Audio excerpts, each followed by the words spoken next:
Je t'ai parlé un petit peu de Dadju. Il y a eu quelques frictions entre vous.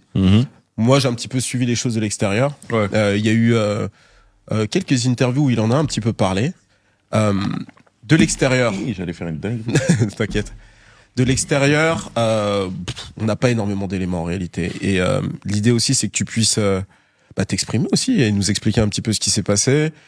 J'ai cru comprendre que Joss manageait aussi Dadju, si je me trompe pas. Et donc, vous avez vous deux, etc.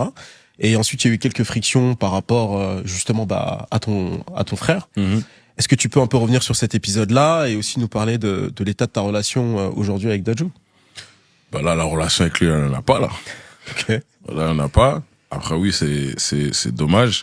Tout ce que je sais, c'est que moi, de mon côté, j'avais fait le maximum pour pas que ça s'arrête, parce que moi, je suis dans un truc où, avec mon entourage, quand c'est de la vraie amitié, des vrais frères et tout, etc., j'ai pas d'ego, j'ai pas de fierté. Tu vois bien que là, son nom, c'est pas comme si j'ai vesqué le sujet pour pas en parler. Je pense que les gens sur les réseaux, ils ont vu que j'ai pas de mal à dire son blaze. Donc, comment je peux t'expliquer ça? C'est que, en fait, c'est tellement vague et chelou à la fois, et un truc qui aurait pu se régler si ça avait pas fait les têtus, que c'est parti dans un truc, c'est devenu bête, au final. Une question d'ego, tu penses? Ego, je sais, peut-être. En tout cas, moi, de mon côté, j'en avais pas. Moi, de mon côté, j'ai envoyé les messages, j'ai fait le maximum pour essayer d'éteindre le feu, et ça a pas suivi. Donc, c'est comme ça, mais sinon, les termes d'aujourd'hui, c'est pas mon ennemi, on n'est pas des ops non plus, c'est pas on se croit, ça va se battre.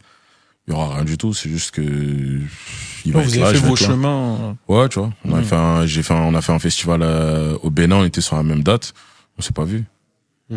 Tu vois, ça fait bizarre un peu aux yeux des gens, parce que moi je monte sur scène, je chante Django, lui il monte sur scène aussi, il chante Django. Tu vois, c'est chelou en fait, genre.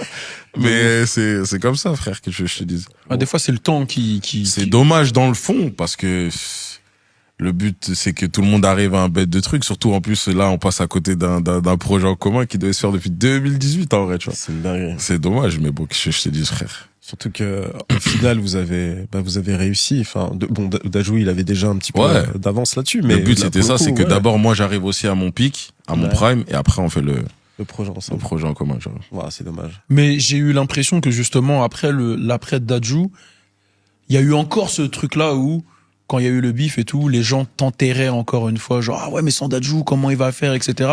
Et My Salsa, Vibe, etc. a encore mis... Après, là, le truc où ça s'arrête, je crois, c'est 2021, 2022, comme ça. Parce que la dernière fois qu'on monte sur scène ensemble, c'est le Zénith de Paris, ça avait déjà un petit peu commencé. Mais ouais, c'était sûr, vu qu'il y en avait plein qui pensaient que c'était lui qui m'avait fait